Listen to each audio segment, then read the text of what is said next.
இனி வாழ்ந்து காட்டுவேன், என்ன நம்புங்கப்பா. அப்பா அப்பா அப்பா ஏசப்பா.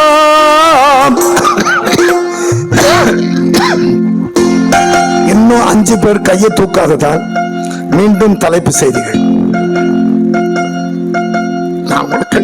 சரி, கை அப்படி எனக்காக சொல்லுங்க. முன்னையே கை தூக்கலாம்ல. எப்படி இருக்குன்னா, கை கீழே போடுங்க. மாமியார் வீட்டுக்கு போனானா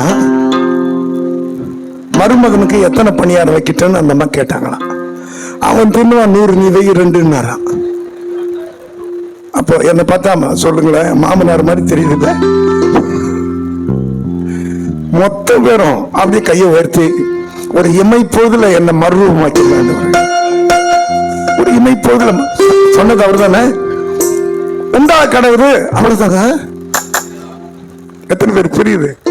அவ்வளவு பெரிய உலகம் உருவாயிருச்சு. இப்ப சொல்லுங்க, இங்க கேட்கிற சுகர் நீங்கிறதுக்கு எவ்வளவு நேரம் ஆகும் சொல்லுங்க? உங்க அந்த பிரஷர் அதெல்லாம் போய் வலது கையில தீர்க்க ஆயுசு, இடது கையில செல்வம். வலது கையில தீர்க்க ஆயுசுன்னா என்ன சொல்லுங்க? 80 வருஷம். செல்வம் என்ன? உங்க பிள்ளைங்க. இப்ப நான் என் 4 குமார்த்திகளை +2 பாஸ் பண்ண உடனே அப்பா பெரிய படிக்க வைக்க போறாரு, பெரிய படிக்க வைக்க போறாரு. அவங்க எதிர்பார்ப்பெல்லாம் BA MSc அப்படின்னு. பெரிய படிப்புன்னா என்ன அப்படின்னாங்க, பைபிள் தாமா பெரிய படிப்புன்னு. கொஞ்ச காலம் இதை நீ தூக்கு, அடுத்தது அது உன்னை உலகமெல்லாம் தூக்கிட்டு போ. யாரோ ஒருத்தர் சொன்னாங்க, நான் கை கொண்டேன் அப்படின்னு. அப்பா கிட்ட பேசினா அப்படிதான் சொல்லுவாரு. ஒரு பொங்கல் சீசன் திருச்சி ஜங்ஷன்ல நிறைய பஸ் நிக்குது. ஒரு பஸ்ல யாரும் இல்லைன்னு ஏறி உட்கார்ந்து அழுறேன். என் பிள்ளைங்க வருங்காலம் எனக்கு கவலையா இருக்கு. பையனுங்களா இருந்தா பரவாயில்ல சொல்லுங்களேன், குமார்த்திகள் இல்ல. உட்காந்து அழுகிறேன். டிரைவர் உள்ள வந்து, சார் வண்டி எடுக்க போறேன் இறங்குங்கன்னாரு. அழணும்னா கூட அதுக்கு இடம் இல்லையே. சகோதரிகளே, நீங்க ஒன்னு அழுது பாருங்களேன், அழு மூஞ்சின்னு பேர் வச்சுட்டு தான் போவான். ஏன் அழுதான்னு கேட்கவே மாட்டானே. சண்டால கல்யாணத்துல எப்படி சொன்னா தெரியுமா சொல்லுங்க? ஏன்டா அந்த பிள்ளைய சும்மா அழ வைக்கிற பாஸ்டர் கேட்டாராம். கல்யாணத்துல மைக்கு பிடிச்சி என்ன சொன்னேன்? வாழ்விலும் தாழ்விலும் சுகத்தின் சொன்ன. நான் எங்க சொன்னேன்? மைக்கை என் வாயில வச்சு நீங்க தான் சொன்னீங்க. நான் சொல்ல புரியுது உங்களுக்கு? சொல்லுங்க. சொல்ல காப்பாத்துறவன் தான் பூர்ண புருஷன்.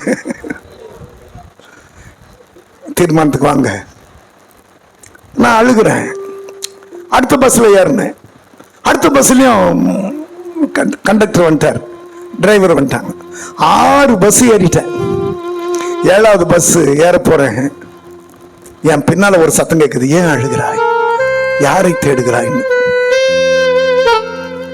ஏன் அழுகின்றாய், யாரை நீ தேடுகின்றாய். ராகமா வரவே நான் பாட்டுக்காரன்ல நின்ட்டு அங்கேயே ஒண்ணு பேப்பர் எடுத்து, ஏன் ஏன் அழுகின்றாய், யாரை நீ தேடுகின்றாய். அப்புறம் தாய் உன்னை மறந்தாளோ, தந்தை உன்னை வெறுத்தானோ. எல்லாம் கவனிங்க. தகப்பனும் தாயும் நம்மளை கைவிட்டாங்கல்ல. சகோதரிகள் கவனிங்க, உங்களை கல்யாணத்துல முதல்ல கைவிட்டது அப்பா அம்மா. சொல்லுங்க. ஒரு பெரிய மண்டபத்தை பார்த்து 1000 பேருக்கு சோறு போட்டு 1000 ரூபாய் சாரிக்கு பதிலாக 10,000 ரூபாய் சாரியை கட்ட வச்சு கைவிட்டது அவங்க தான். அந்த மாப்பிள்ளை பத்தி ஏதாவது தெரியுமா உங்களுக்கு? நீ போனா போதும். அடுத்து நம்மளை கைவிட்ட ஆள் யார் தெரியுமா? கல்யாணத்துல சத்தியம் பண்ணானு அந்த யோகி. ஆனா கையை பிடிச்சிட்டு இன்னைக்கு வரைக்கும் உடன்படிக்கை காக்குற யார் தெரியுமா? அவர்தான். அவர் உடன்படிக்கை காக்கிற தேவன். என் பிள்ளை எப்படி இருந்தானு நான் சத்தியம் பண்ணல. சொல்லுங்க, எத்தனை பேருக்கு புரியுது தெரியலையே. ஏன் அழுகின்றாய், யாரை நீ தேடுகின்றாய்? பார்த்தா நான் உயிரோடு இருந்த பிற்பாடு என் கல்லர்கிட்டயே ஒரு ஆள் அழுதுகிட்டு இருந்தா நான் எப்படி பரலோகம் போறதுன்னு கேட்டார். மரியாள் அழுகிறாள். உயிரோடு இருந்துட்டேன், உயிரோடு இருந்த இடம் அங்க அழுதுகிட்டு இருந்தா நான் எப்படி மேல போவேன்? பேரையே சொல்லி மரியாளே ஏன் அழுகிறாய்ன்னு கேட்டேன். கர்த்தர் பேசுறாருன்னு அதுக்கப்புறம் எனக்கு அழுக வரவே இல்லை, எதுவும் என்ன அழ வைக்கவும் இல்லை. ஏன் அழுகின்றாய், யாரை நீ தேடுகின்றாய்? நண்பன் உன்னை மறந்தானோ, நம்பினோரும் உன்னை வெறுத்தாரோ, சொந்த பந்தம் பகைத்தாரோ, குறை சொல்லி அழ வைத்தாரோ? யார் உன்னை மறந்தாலும் நான் உன்னை மறக்கவில்லை, வாராய் அழாதே நீ என் பிள்ளை, நான் தானே உன் தந்தை, வாராய் சீக்கிரம் வாராய். யார் உன்னை மறந்தாலும் நான் உன்னை மறக்கவில்லை, வாராய் அழாதே நீ என் பிள்ளை, நான் தானே உன் தந்தை, வாராய் சீக்கிரம் வாராய். பஸ் ஸ்டாண்ட்ல ஜங்ஷன்ல இந்த பாட்டை எழுதிட்டேன். அதுக்கப்புறம் கண்ணீர் வரல. அப்ப பாட்டு கொஞ்சம் திருத்தினார். யார் உன்னை மறந்தாலும் நான் உன்னை மறக்கவில்லை, வாராய் அழாதே நீ என் பிள்ளை, நான் தானே உன் தந்தை, வாராய் சீக்கிரம் வாராய். சீக்கிரம்ன்றத மாத்தி தீவிரமா வந்துருன்னார். எத்தனை பேருக்கு புரியுது? சீக்கிரமா வர்றேன்னு நானே சீக்கிரம் வரல, நீ தாமதிக்காம உடனே வந்துருன்னார். பாருங்க, பஸ் ஸ்டாண்ட்ல பொருத்தனை பண்ண வீட்டுக்கு வந்து பார்த்தா என் பிள்ளைங்க உட்காந்து ஜெபம் பண்ணிக்கிட்டு இருக்குது. எங்க அப்பாவை ஆசீர்வதிங்க ஆண்டவரு. ஆமே, 4 பிள்ளையும் பைபிள் கால போச்சு. சொல்லுங்க, நான் 40 பேர் பார்க்கறதுக்குள்ள மொத்தம் காலியாக போச்சு.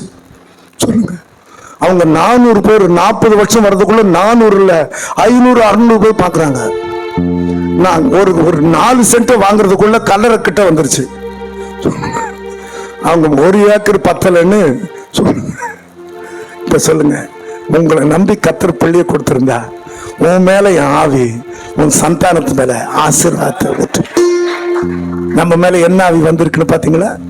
முறுமுறுப்பின் ஆவி, எரிச்சலின் ஆவி, சொல்லுவேன் சண்டையின் ஆவி, கோபத்தின் ஆவி. இதை நான் ரொம்ப பேசினா நான் படுபாவி. போய் நிரூபிச்சு காட்டுங்க இன்னையில இருந்து. சொல்லுங்க, பிரதான ஆசாரியனை கர்த்தர் காட்டினாரா? சொல்லுங்க, படிக்கிறேன். என் கண்களை ஏறெடுத்து பார்த்த போது ஒரு புருஷனை கண்டேன், அவன் தான் என் புருஷன். சகரியா 1 என் கண்களை ஏறெடுத்து பார்த்த போது 4 கொம்புகளை கண்டேன். 2ஆம் அதிகாரம் வரும்போது நான் ஒரு புருஷனை கண்டேன். புரியுதா? இவன் எண்ணமெல்லாம் என்ன தெரியுமா? எவ்வளவு நீளம், எவ்வளவு ஆகலாம், இதான் கவலை. புருஷன் ஆயிட்டு போய்பாடு என்ன கவலை? ஊழியக்காரன் ஆயிட்டு வந்தேன், எவ்வளவு நீளம், எவ்வளவு அகலம், எனக்கு ஆலயம் வேணும். இப்ப நான் சொல்றேன், பாஸ்டர் ஆர்வனுக்கு இது போதாது. சொல்லுங்க, சின்னவன் 1000 ஆவான், சிறியவன் பலத்த ஜாதி ஆவான். அதனால இப்போ 1 ஏக்கர் இடத்த கேட்கணும். அது அன்னைக்கு இது ரொம்ப சீப்பு.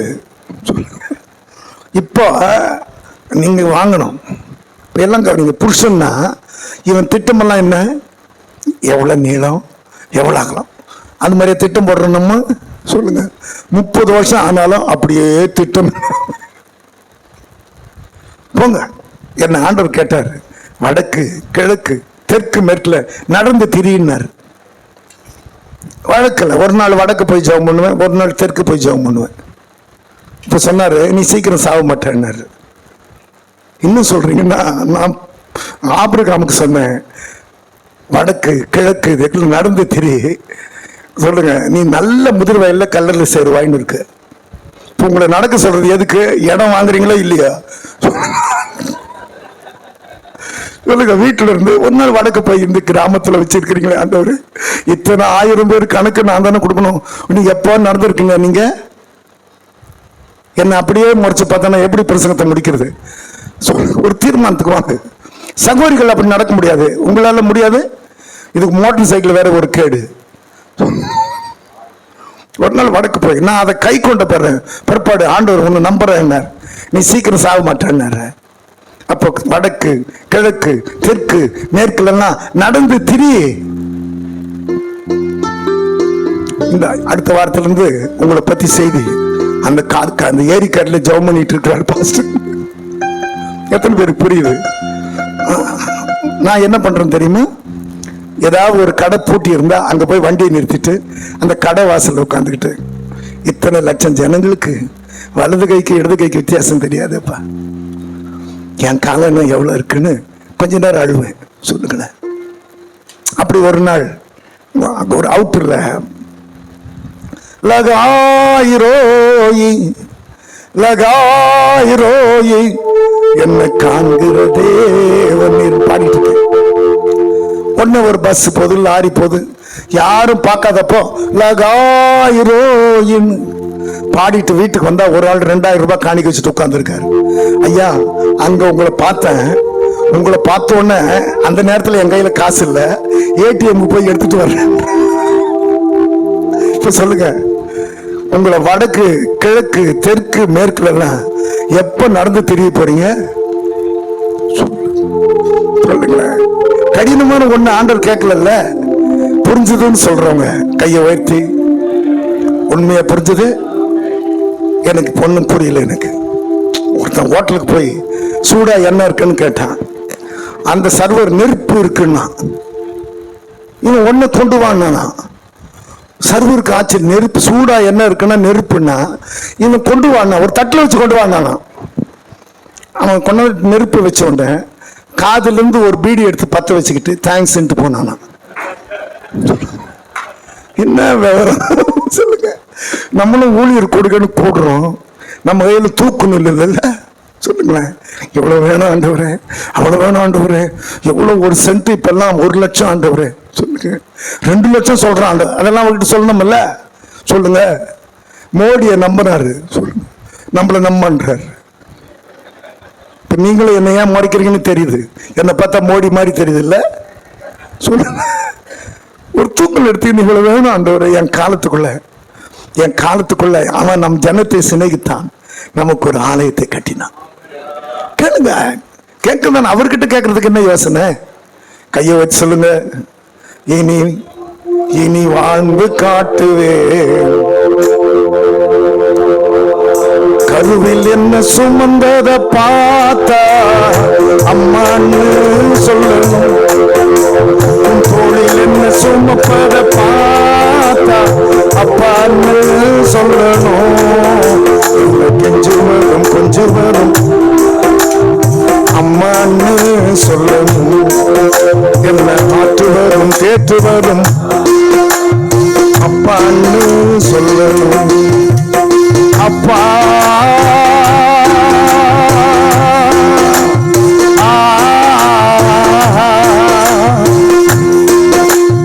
அம்மா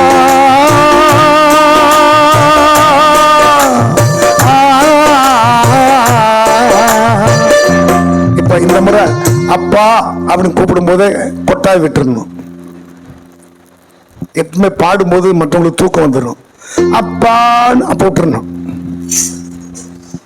நம்ம அப்படி ஒரு கொட்டாய் விடும்போது இந்த காத்துல இருக்கிற அழுக்கெல்லாம் ஃபில்டர் பண்ணி எனக்கு கொஞ்ச நேரத்தில் என் ஆக்சிஜன் வந்துடுது. கொட்டாய் விட்டா, சும்மா கொட்டாய் விட்டாலே ஆக்சிஜன் வருது. அப்பான்னு ஒரு 1000 சொல்லுங்க.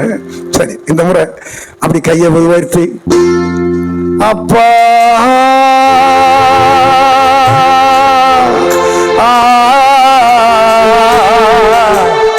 அம்மா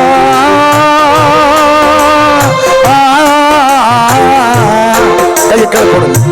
இன்னும் நான் எதிர்பார்த்த மாதிரி நீங்க பாடல. நான் எதிர்பார்த்தாலும் பாடல பாஸ்டர் அருண். ஒரு கிராமத்தான் ட்ரெயின்ல ஒரு கோழியை பையில வச்சுட்டு வர்றான். அதை பத்திரமா அப்படி தொட்டு தொட்டு எதிர ஒரு இங்கிலீஷ்காரன் உட்காந்துருந்தான். வாட்டுன்னா இது வாத்து இல்லைங்க, கோழின்னா அவன். வாட்டுன்னா வாத்து இல்லைங்க, கோழின்னா. வேற ஆர் யூ கோயிங்கன்னா வேற யாருது இல்லைங்க, எந்ததான். ரெஸ்பான்ஸ் என்ன புரியலையா உங்களுக்கு? அவனுக்கு புரியல. இப்போ அப்பா சொல்றதுலயே சொல்லுங்க எனர்ஜி வந்துடணும்ல.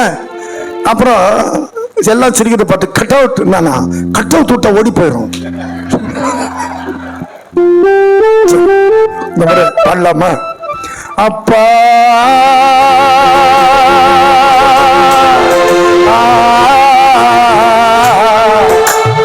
அம்மா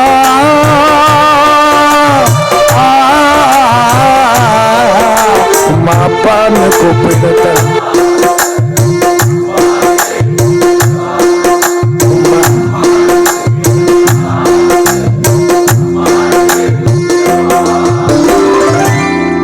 கண்களை பாரு, 4 கொம்பு சிதறடிக்க வருது. இந்த மாதிரி ஒரு கொம்பாகல. கண்களை ஏறெடுத்து பாரு, ஒரு புருஷன் ஆயிட்டான். விளையாட்டு பிள்ளையா இன்னும் சொல்லுங்க. அதாவது ஒரு செல்போன் வந்த உடனே தான் யாருன்றத மறந்துட்டு சின்ன திரை, வண்ணத்திரை, அப்புறம் நித்திரை, மைக்கு வச்சா கத்திரை. உண்டே இல்லையா? இன்னுமா விளையாட்டு பிள்ளை புருஷன் இல்ல? என்னங்க அப்படி முறைக்கிறீங்க? நான் எப்படி பத்திரமா வீட்டுக்கு போடுவேன்? நான் புருஷன் இல்லைங்க, கிழவன். சொல்லுங்க, ஒரு தீர்மானத்துக்கு வாங்க. புருஷன் இல்ல, ஒரு திட்டம் வேணா. அப்படி என்ன கேட்டாரு. காட்டு கழுதனர் மாடு தான் எஜமான அறியுது, உனக்கு தெரியலையா அண்ணாரு? இன்னும் ஆண்டவரேன்னு ஒத்து பார்த்தா சொல்றாரு, அந்த காங்கேயத்து காளைய ட்ரெயின் பண்றோம் பண்ண அவன் கொம்பு சீவிட்டு இருக்கான். கொம்பு சீவிட்டு சொல்றான், மாப்பிள்ள அடுத்த வாரம் ஒன்னு ஒரு பெரிய கிரவுண்ட்ல விட போறேன். என்ன அது கொம்பு இப்படி ஆட்டுது. உண்மையாவா புரியுது? அதுக்கு ஒன்னு பெயிண்ட் அடிக்கிறான். பெயிண்ட் அடிச்சுட்டு, மாப்பிள்ள தங்கம் அடுத்த வாரம் ஒரு 1000 பேர் நம்மள முறைச்சு பார்க்க போறாங்க. என்ன அதுக்கப்புறம் ஒரு ஆரம், ஒரே ஒரு குண்டுமணி பொண்ணு ஒரு மஞ்சள் நூல்ல கட்டிட்டு இத பத்திரமா கொண்டாந்து சேர்க்கணும். அது அடுத்த வாரம் கிரவுண்ட்ல இறக்கி விட்டா 35 பேர் 40 பேர் வந்தாலும் ஒருத்தனை கிட்ட வரவில்லைங்க. அதுக்கு அவன் எஜமானுடைய பாஷை புரியுது, நமக்கு மட்டும் புரியுது இல்லையா? இன்னுமா நமக்குன்னு ஒரு வரலாறு இருக்கணும். அதுக்கு உதாரணம் பிரதான ஆசாரியனை பாரு, அவன் எப்படி ட்ரெஸ் பண்ணியிருக்கான் பாரு. அழுக்கு வஸ்திரம் தரிச்சிருக்கிறான். அழுக்கா இருக்கிறான்னு ஒண்ணு சாத்தான் பக்கத்துல வந்துட்டான். அத்தனை பேருக்கு புரியுது. மாதிரியா இருக்க வேண்டியதுன்னு அழுக்கா இருந்தா சாத்தான் வந்துட்டான்னு. அப்புறம் எப்படி காப்பாத்தினாரு உங்களுக்கு தெரியுமில்ல? உடனே சுத்தமான பாகையை தலையில வச்சு அவன் அக்கினியில் தப்பிக்கப்பட்ட கொல்லி என்றாரு பிசாசு கிட்ட. டேய், என் ஆளை பார்த்தெல்லாம் தீர்ப்பண்ணாத சொல்லுங்க. அவன் கன்னத்துல கை வச்சுதான் உட்கார்ந்து இருப்பான், ஆனா உன்னை சுட்டுருவான். யாரு கன்னத்துல கையை வச்சு உட்கார்ந்து இருக்கிறதுன்னு பார்த்து தான் சொல்றேன்.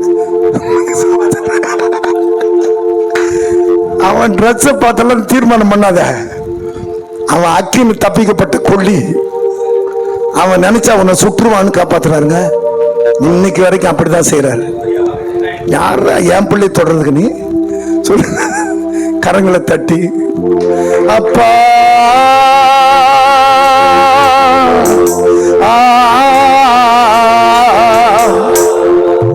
அம்மா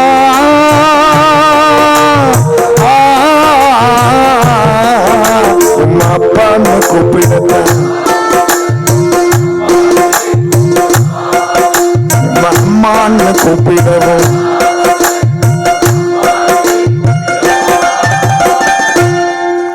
புரியலையா உனக்கு? ஆசாரியம் அழுக்கா இருக்கக்கூடாது. மதுரை பஸ்ல உட்கார்ந்து இருந்தேன். கண்டக்டர் வந்து பாய் எங்க போனோம்னு கேட்டான். எனக்கு பகீர் இருந்துச்சு, நம்மள போய் பாயின்ட்டான். அவன் அடுத்த ஆளுக்கு டிக்கெட் கொடுக்கறதுக்குள்ள என் பையை திறந்து பைபிளை திறந்து படிக்க ஆரம்பிச்சிட்டேன். நான் யாருன்னு தெரிய வேண்டாமா? அப்ப சொல்லுங்க. அப்போ பிரதான ஆசாரியன் நீ தான், பஸ் ஃபர்ஸ்ட் எல்லாருக்கும் நீ தான் மாதிரி. சொல்லுங்க, ஒரு மாதிரி இல்லை. மணி 1:30 இப்போ. சொல்லுங்க, இதெல்லாம் பிரசங்கம் கேட்கிற நேரமாயா? சொல்லக்கூடாது. இன்னும் அகஸ்தராயினால் கட்டளை பிறக்கவில்லை, முடிக்கணுமா வேண்டாமான்னு அவர் பார்த்து ஒரு சின்ன பேப்பர்ல, ஐயா இன்னொரு 5 நிமிஷம் முடிக்கணும் இருக்கணும்ல, இன்னும் அந்த பேப்பர் தேடிட்டு இருக்கிறாரு. ஒரு தீர்மானத்துக்கு வாங்க, நான் முடிக்க போறேன் பிரசங்கத்தை. நாளைக்கு புதிய வானம் புதிய பூமி, முந்தினவைகள் ஒழிந்து போயின்னு எல்லாம் புதிதாக. இனிமேல் அதை பற்றி எல்லாம் பேசிட்டு இருக்க போறேன். நான் என்ன சாதிக்க போறேன் இப்ப நடந்த தெரியுமா? இது யோசுவாக்கு முன்பாக வைத்த கல் ஒரே நாள்ல சித்திர வேலை நிறைவேற்று. அப்போ கல்லா இருந்து என்ன பிரயோஜனம்? அது ஒரு சிலையா இருந்தா நல்லா இருக்கும் இல்ல? எத்தனை பேருக்கு புரியுது? ஒரு எம்எல்ஏ அவன் பழைய ஸ்கார்பியோவில் மலைக்கு போறான், அவங்க ஊர்ல இருக்கிற மலைக்கு. அங்க ஒருத்தன் செலவு அடிச்சுக்கிட்டு இருக்கான். என் போய் மாப்பிள்ள, யார் எம்எல்ஏ, மலைக்கு போறேன் காத்து வாங்க, இப்போ ஸ்நாக்ஸ் எல்லாம் எடுத்துட்டு போறேன், எனக்கு கம்பெனி கொடுக்குறியான்னா உடனே கோணி பையில சுத்தி உளியல் எல்லாத்தையும் எடுத்துக்கிட்டு கார்ல ஏறினானா. சொன்னாரா, எங்க போனாலும் புத்தி மாறாதா உனக்கு? அங்க காத்து வாங்க போறேன், ஒரு கவிதை வாங்க போறேன். அதெல்லாம் நாம வருமே உங்களுக்கு? காத்து வாங்க போனேன், ஒரு கவிதை வாங்கி வந்தேன்னு. என்ன விவரம் பாருங்க, இதெல்லாம் இன்னும் மறக்கல. அங்க போய் ஒரு மூட்டையில ஊழி சுத்தி எல்லாம் எடுத்துக்கிட்டு உன்னை திருத்த முடியும். அங்க போன உடனே அவன் அந்த இயற்கையை பார்க்காம ஒவ்வொரு கல்லையும் சுத்தியில உடைச்சு பார்க்கறானா. கல்லெல்லாம் உடையுதான், அப்படியே உடனே படிக்கட்டாகிறானா. இந்த மலையில ஏறதுக்கு உதவும் இல்லை.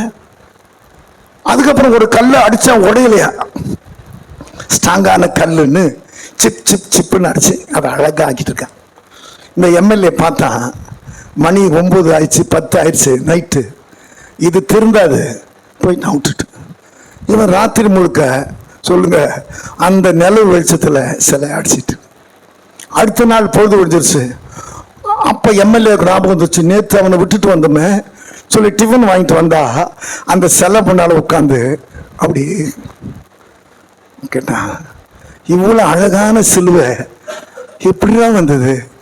இத்தனை மலையில நான் எத்தனையோ முறை வந்திருக்கேன், இந்த மாதிரி ஒரு சிலுவை, ஒரு கல்லை நான் பார்த்தேன், சித்திரந்திக்கிற வேலை முடியல அப்படின்னா.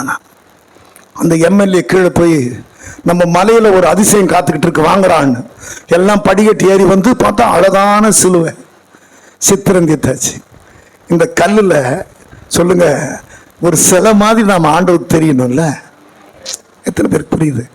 ஆகாதது என்னன்னு உங்களுக்கு தெரியும், நீங்க எப்படிப்பட்ட ஆளுன்னு உங்களுக்கு மட்டும் தெரியும். எத்தனை பேருக்கு புரியுது? நான் சொல்றேன் மாதர் பக்கத்துல மோசம் நான் தான். ஆனா என்ன தெரிஞ்சுட்டு நீ பாடுன்றாரு, எனக்கு புரியல.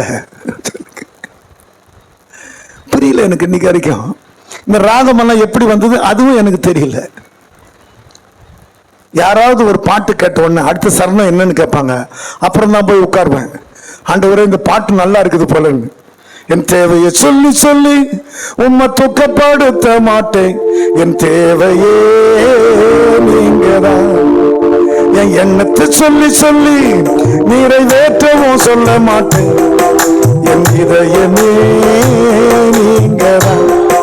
என் தேவனே, என் தீவனே, என் நண்பரே, என் சொந்தமே, என் தேவனே, என் ஜீவனே, என் நண்பரே, என் சொந்தமே.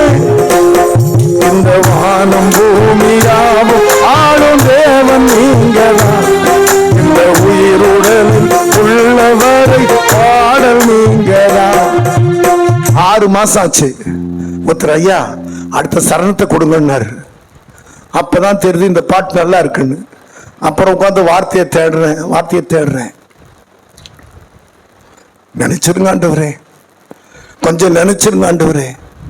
தேவகுமாரா அப்படின்னு உட்காந்தா எங்க வீட்டம்மா ஒரு இஞ்சி டீ கொண்டு வந்துச்சு, அந்த வஞ்சி கொடி. சேரை போட்டுட்டு, ஏங்க ரொம்ப நேரமா இதையே சொல்லிட்டு இருக்கிறீங்களே, பாடுங்க. தேவகுமாரா தேவகுமாரா என்ன நினைச்சிருங்க. யாரோ தூண்டுறதுனால தான் பாட்டு. இப்போ சொல்லுங்க, இப்போ நெல்சன் ஐயாவை பார்த்து சொல்லுங்க, நம்ம பாட்டு இப்படி பாடுறாரு, நம்ம சைஸும் இப்படி இருந்தா நல்லா இருக்குமோ சொல்லுங்க. சாரி, ஒரு தீர்மானத்தை வாங்க முடிக்க போறேன். இப்போ பிரதான் ஆசாரியனை காட்டினா சித்திர வேலை நிறைவேற்றணும் இல்ல. சிலைய முடிச்சிட்டு வீட்டுக்கு போயிட்டான். இந்த படிக்கட்டெல்லாம் புலம்புதான். எல்லாரும் எங்களை மிதிக்கிறாங்க, உன்னை மட்டும் மதிக்கிறாங்க. படிக்கட்டெல்லாம் எல்லாரும் எங்களை மிதிக்கிறாங்க, உன்னை மட்டும் ஏன் மதிக்கிறாங்கன்னு கேட்டா சிலுவை சொல்லிச்சான். அந்த செலவடிக்கிறவன் உங்களை அடிக்கும் போதெல்லாம் ஓடுனீங்கல்ல, ஒவ்வொரு முறை உங்களை அடிக்கும் போதும் என்னால முடியாது, நான் சாதிக்கும் ஓடனல்ல, உங்களை மிதிப்பாங்க. நான் ஒவ்வொரு அடி வாங்கும் போதும் ஏதோ ஒரு நோக்கத்துக்காகத்தான் அந்த அடி. புரியுதா உங்களுக்கு? ஒவ்வொரு முறை காயப்படும் போதும் என்ன ஏதோ ஒன்று ஆக்குறதுக்காகத்தான் இவர் பிரயாசப்படுறாரு. புரியுதா உங்களுக்கு? இப்ப இது வரைக்கும் என்னென்னோ பாடுகள் பட்டோம்ல, இன்னும் உயிர் இருக்கு. சொல்லுங்க.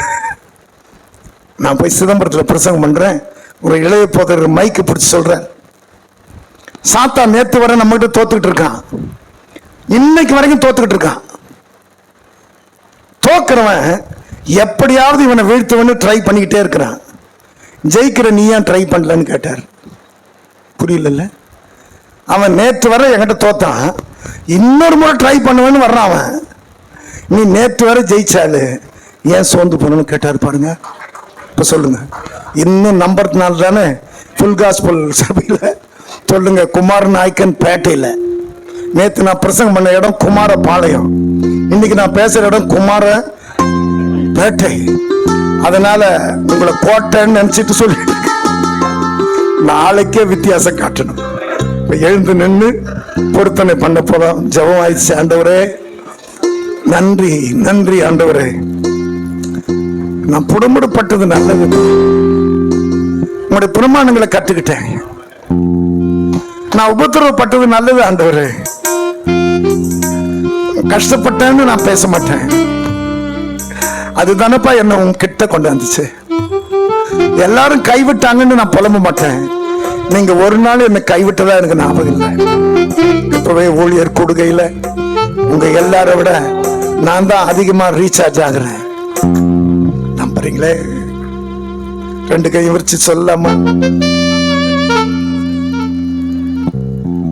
என் நினைவு உம் நினைவாகட்டும் இயேசுவே,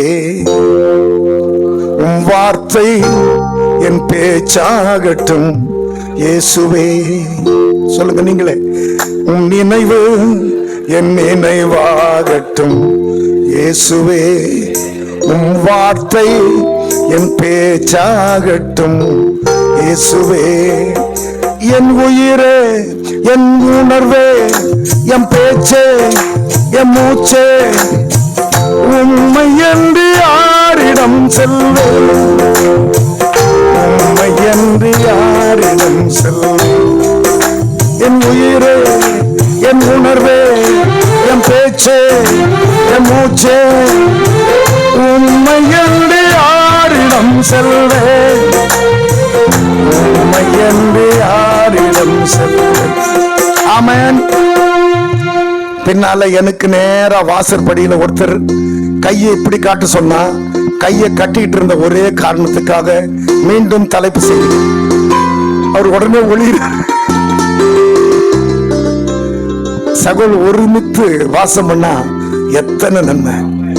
இப்ப நீங்க என்னை விட பெரியவங்களை நிக்க வைக்கிறது எனக்கு கஷ்டமா இருக்கு. ஒரே நிமிஷம் வந்துருங்க. என் உயிரே, என் உணர்வே, என் பேச்சே, என் மூச்சே, உம்மை என்று யாரிடம் செல்வே, இந்த வார்த்தையை நீங்க சொல்லிட்டீங்கன்னா நான் உட்கார்ந்துருவேன். சரியா சொல்லணும். ஆமென். நண்பர் ஜானையா சொல்லுங்க. நீங்க பார்த்து என் பேர், என் மானத்தை காப்பாத்திட்டீங்க வெஸ்லின்னு சொல்லணும். நேரத்தோட வந்துட்டீங்களா சொல்லுங்க. கொஞ்சம் நேரம் தள்ளி முடிக்கிறீங்க, அதுதான் ஒரு கஷ்டம். என் உயிரே, என் உணர்வே, என் பேச்சே, என் மூச்சே, உம்மை என்று யாரிடம் செல்வே, உம்மை என்று யாரிடம் செல்வே. இன்னும் புழு சட்டை போட்ட ஒருவர் பாடாததால் நீங்கள் அப்படியே 10 நிமிஷம் இருக்கு அப்படி பாடுங்க. இந்த பாட்டை அன்பழகன் என்றவர் கை தட்டி பாடிக்கிட்டு இருந்தார். அவர்கிட்ட போய் என் பாட்டை நல்லா பாடி எப்படியா மறப்பேன், கொரோனா டைம்ல நான் ஹாஸ்பிட்டல்ல இருந்தேன், எல்லாரும் ஒவ்வொருத்தரா செத்து போயிட்டு இருந்தாங்க, அடுத்தது நான் தான். அப்போ ஒரு ஜெபம் பண்ண சொன்னேன், அப்ப இந்த பாட்டை பாடினீங்க, என் உயிரே, என் உணர்வே. கடைசியில அந்த வார்டுல தப்பிச்சுக்கிட்டு வந்த ஒரே ஆள் நான் தான். இப்ப சொல்லுங்க, எவ்வளவு பேர் இருக்கிறாங்க நம்மள விட இளையவங்க, இன்னும் நம்புறாருல. அப்ப உயிரே அப்படின்னு சொன்னா உண்மையா சொல்லணும். 1 2 3. என் உணர்வே, என் பேச்சே, என் மூச்சே, உண்மை என்று யாரிடம் செல்வே, உண்மை என்று யாரிடம் செல்வே. மறுமுறை பேச்சே, என் மூச்சே, என் உயிரே, என் உணர்வே, உண்மை என்று யாரிடம் செல்வே, உண்மை என்று யாரிடம் செல்வே. நினைவு என் நினைவாகட்டும் இயேசுவே, உம் வார்த்தை என் பேச்சாகட்டும் இயேசுவே. என் உயிரே, என் உணர்வே, என் பேச்சே, என் மூச்சே, உம்மை என்று யாரிடம் செல். இன்னும் பலத்தோட உம்மை என்று யாரிடம் செல்வே, உம்மை என்று யாரிடம் செல்வே. பேதுரு கடல் கிட்ட கத்தர் படகுல இருக்கும்போது, ஆண்டவரே நீரே ஆனால் கட்டளை கொடும் அப்படின்னா வான்றார் பாருங்க. கடல் மண் நடக்கிறாங்க இந்த ஒரு வார்த்தையில. அதனால இப்ப நான் நிறைய வார்த்தை பேசியிருக்கேன். இந்த வாரமே ஞாயிற்றுக்கிழமை உங்களை பார்த்தா, உங்களை பார்த்த ஜனங்கள்லாம் நம்மால் மாதிரி தெரியும். சரி, 2 கையை உயர்த்தி, என் உயிரே, என் உணர்வே, என் பேச்சே, என் மூச்சே, உம்மை என்று யாரிடம் செல்வே, உம்மை என்று யாரிடம் செல்வே, உம்மை என்று உம்மை என்று யாரிடம் செல்வே.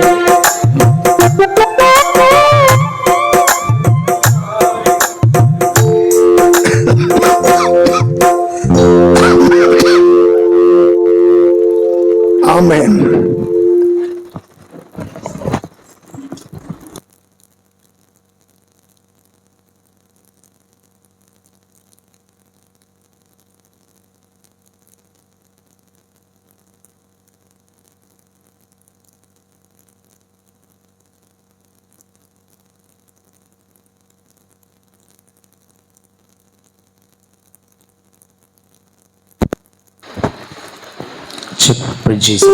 கர்த்தர் நல்லவர். மட்டுமாக நம்மத்தில அருமையான ஐயா அவர்கள் மூலமாக ஆண்டு ரொம்ப அழகா பேசினாரு, நேர்த்தியா தெளிவா நம்ம எல்லாருக்கும் புரிகிற வண்ணமா. எத்தனை பேருக்கு இந்த செய்தி ரொம்ப ஆசீர்வாதமா இருந்துச்சு? அல்லேலூயா. அருமையான ஐயாவுக்காக ஜெபம் பண்ணிக்கங்க. பல பகுதிகளில் அவங்க பிரயாணம் பண்ணி கர்த்தருடைய ஊழியத்தை செய்து கொண்டிருக்கிறாங்க. அவங்களுடைய சுகபலனுக்காக ஜெபித்துக் கொள்ளுங்கள். இந்த நாளிலும் கூட இந்த நம்முடைய ஐக்கியமானது ரொம்ப ஆசீர்வாதமாய் நடைபெறுவதற்கு அநேகர் ஜெபிச்சிருக்கிறீங்க, உழைச்சிருக்கிறீங்க, நிறைய பேர் உங்களுடைய ஆலோசனைகளை கொடுத்துருக்கிறீங்க. நம்ம எல்லாருடைய முயற்சி தான் நம்முடைய ஐக்கியத்தினுடைய ஒரு பெரிய பலமா இருக்கிறது. அல்லேலூயா. கூடி வந்திருக்கிற அநேக மூத்த போதகர்கள், இளம் வாலிப ஊழியர்கள், அதே போல